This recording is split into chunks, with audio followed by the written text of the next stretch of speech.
რა უნდა ოპოზიციას? აბა ამ ოქროს ხანას ოპოზიცია უნდა კიდე ესეთი მთავრობა არ ყოლია საქართველოს არასდროს არც ეყოლება. წინ მიდის ქვეყანა ევროპასაც უსწრებს. ჩინეთი ხო წინწრებით მიდის, იმასაც კიდე უსწრებს. ამდაირი ხანა არ ქონია საქართველოს. თვითონ იციან რა უნდათ. ერთი ეს ქართული ისაა.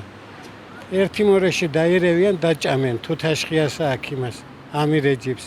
ვირთხები რო ჭამენ ერთმანეთს იმ დღეში არიან. აი ეგ უნდათ. მიზან მიმართულად თვითონვე უნდა. არ აღიცნი იყვნენ ეგენი. ან რაში იღებდნენ აქამდე ხელფას. მტრები არიან ამ ქვეყნის. რა უნდა უნდოდეს, აბა.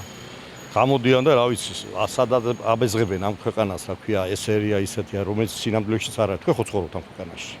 ხო ხედავთ რა ხდება და როგორ ხდება, ხო? გაჩერებული ეკონომიკური ჩამოიშლება როგორ ხელფასი იზრდება და პენსია ყოველ წელს მატლობს. შეიძლება ის არ არის ის, რა ქვია, რაც გვინდა ჩვენ იყოს, მაგრამ ნელა ყველაფერი კარგად იქნება. რა ეგ თემაა. მე ვერ გავიგე რა უნდა ოპოზიციას. მართლა ვერ ვხვდები. რასაკეთებენ ეს კავშირი ხალხთან რაც იყო ისიც აღარ არის მე მგონი რა. ჯერ ისედაც რა იყო და ეხლა საერთოდ სად წავიდა ეს ხალხი ან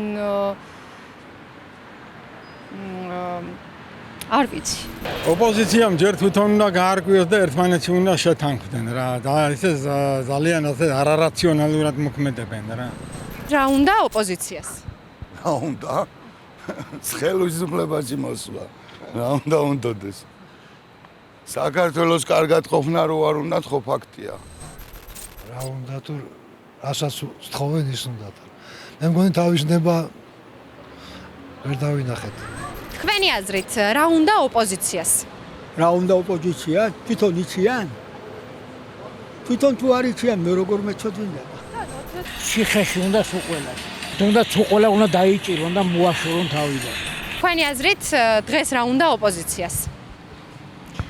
ჩემი აზრით საქართველოს ჭირდება დალაგებული, მოაზროვნე ადამიანური მიდგომა ყველაფრისადმი დაწყებული ჭეშმარიტი და არა ნომინალური ქრისტიანობიდან და ჩვენი ტრადიციების, ძირძველი ტრადიციების just to preserve our values რომ ჩვენ შევინარჩუნოთ ის ადათ-წესები და არ დავკარგოთ და გადმოვიტანოთ დღესდღეობაში.